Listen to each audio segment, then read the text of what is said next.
just some time to myself. And obviously meditation also helped me. And then I decided to launch Gen Z. So Gen Z was a passion project for me. So I thought of it a lot. I started thinking about it in Sec 5, so 2 years ago. I started with just a name and a goal, and I had to find a way to promote youth businesses. So I started off with the idea of having a TED Talk-esque event at my CÉGEP, where you would have some entrepreneurs that would expose their story and perhaps inspire some other students to start their own business. And attached to that would be like a marketplace, a physical marketplace where youth businesses and local businesses could sell their products and build and foster this whole environment of entrepreneurship. So that was the goal. And that obviously was impossible to do because of COVID. So I had to, find another way of promoting businesses. So I shifted towards a service-based company where I would basically provide logos and marketing for these businesses in exchange for basically no pay, just recognition. That's what we wanted, right? We want to say, oh, this was a business that was held by Gen Z. We wanted to be the go-to platform for help. And for a while, it did work. We did help several businesses gain more recognition, but at a certain point, we recognized, I'm saying we because it's me and two of my friends who are working on this project. At a certain point, we recognized that what businesses need isn't marketing, like as a first step, right? If you're a business, what you want is to sell, right? And after you sell, you can build up your brand and your marketing and your logos and all that. So we started making a online marketplace, so touching on the original idea. And so we had to completely change our approach because of COVID. Now it's a digital marketplace accompanied by a digital presentation that's going to happen in early April. And with the help of several schools like Vanny and Marianopolis, we were able to make that happen. But without the help of those schools and just sheer will and dedication, none of it would have happened. And I think that it's been extremely tough on us because sometimes you just have no motivation to work whatsoever, right? You're already demoralized because of class. You don't really want to jump into another project. That I kind of liked during, that I couldn't necessarily do in school. And I started spending more time on those, and then slowly I started picking up my schoolwork a bit more, and I started a new project called The Millennia. So basically it is a digital magazine / news platform, and it's for young people aged 16 to 26 in Montreal, and it delivers insightful stories and ideas and news and information and insights to young people in business, technology, science, education, all these different spheres to help young people realize their full potential.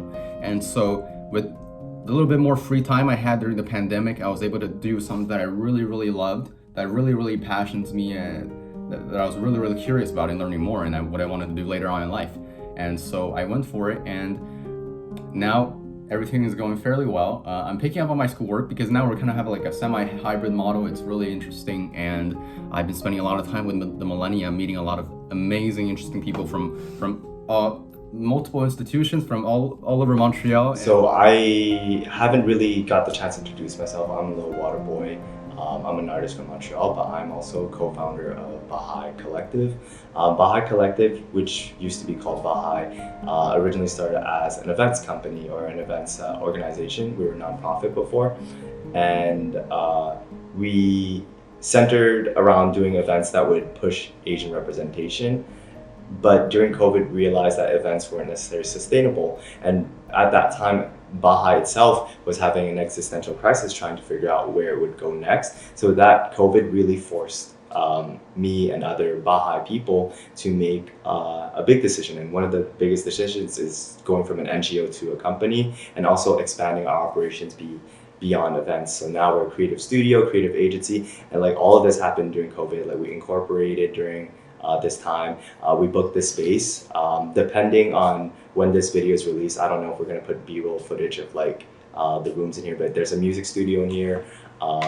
There is like a graphics kind of lab, or like a lobby space with like a graphics computer, because our company also does graphics, but for music, so like cover arts, lyric videos.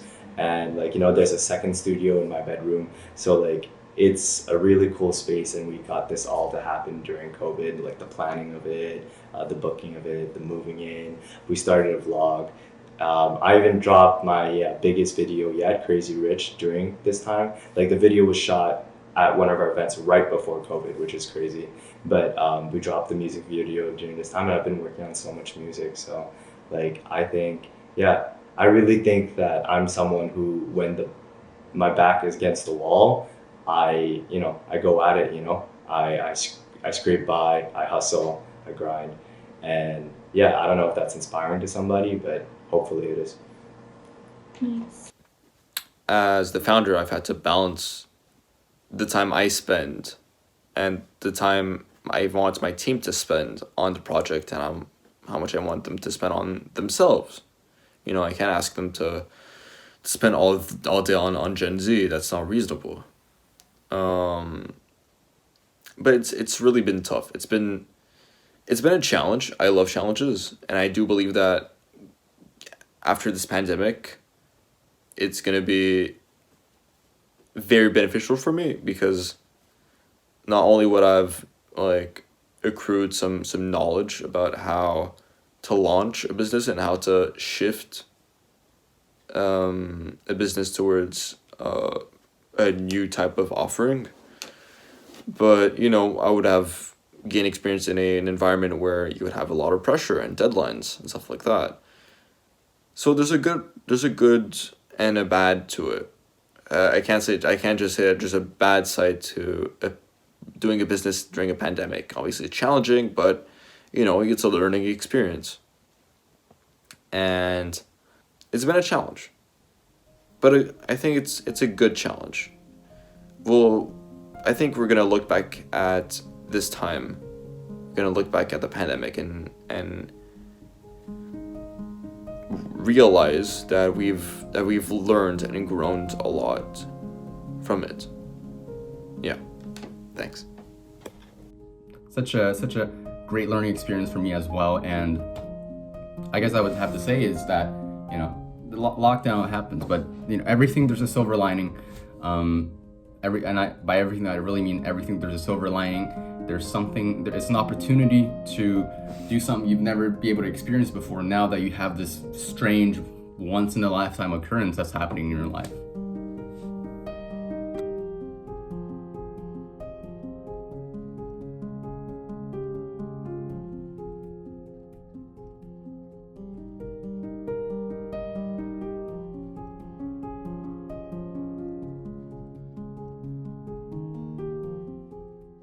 Someone has just been inside, an apartment, okay? They have not moved.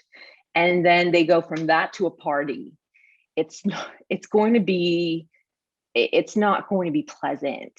Another subject I'd like to touch on is the ongoing racist acts, crimes committed towards Asians.